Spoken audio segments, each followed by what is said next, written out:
back to the channel. Why do I do this to myself?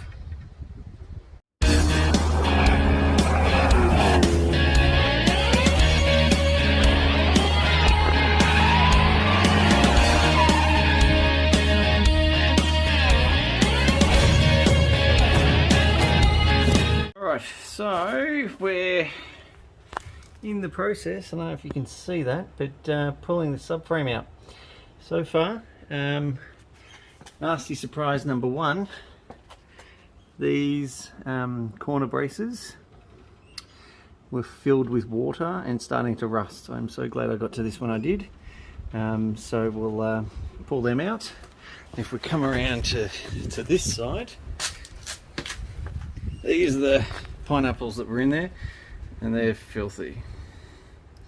All the gunk and crap that was in there. So what I'm doing, I'm trying to be half clever here. Keeping the shocker in, which keeps the hub in, which keeps the drive shaft in. I'm trying to drop the diff and the subframe as one. So far, even though the bolt's in there, we're just in the process of cracking the lower nut on the hub, and then it's good to sort of come out.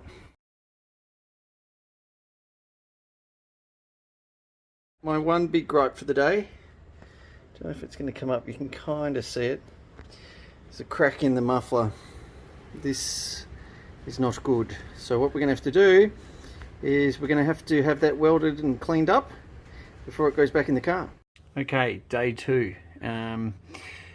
Unfortunately, whoever's been in the back of this car before, as you can see just up here, it's got pineapples previously.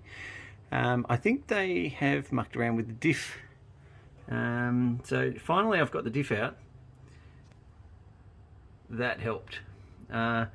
The bolts that were in it were rounded. The nuts just didn't want to come out. I couldn't get a ring spanner on there, so when in doubt, cut it out.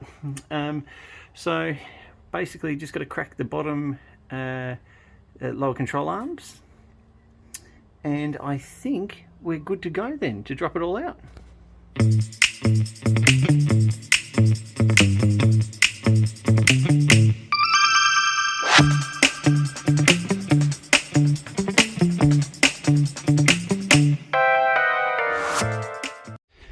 Alright, as you can see, subframe is out. Now this looks horrible, and we're going to replace all the bushes, and I've decided we're going to get it powder coated, so this won't be going back together tomorrow. Let's just box on and we'll get it all off to the powder coaters. Hail to go with the fire. Beautiful. Okay, so it's been a little bit of time. The car is complete. I didn't film much more than that because I'm not a powder coater, and putting a car back together is relatively easy if you've done Sylvia rear end before. So where are we at? Wheels are on, coilover's in, height is adjusted correctly, the wheel alignment has been done. How does it look? It looks gorgeous. It absolutely looks gorgeous. I love it. Is there any concerns? Yeah, there are. Basically, the 10.5 on the back of an S14 is a big wheel. I need to pull probably a degree of camber out of it. There is room. There's the smallest amount of room that I can pull it back out of. I did hear a bit of a knock, I think it was on the wheel to the coilover whilst going up a driveway. So we need to have a fix of that. But all the hard work is done. I've driven it, I love it. I'm so glad it's back on its own wheels again. But I bet you're wanting to have a look at it. Let's do some glory shots.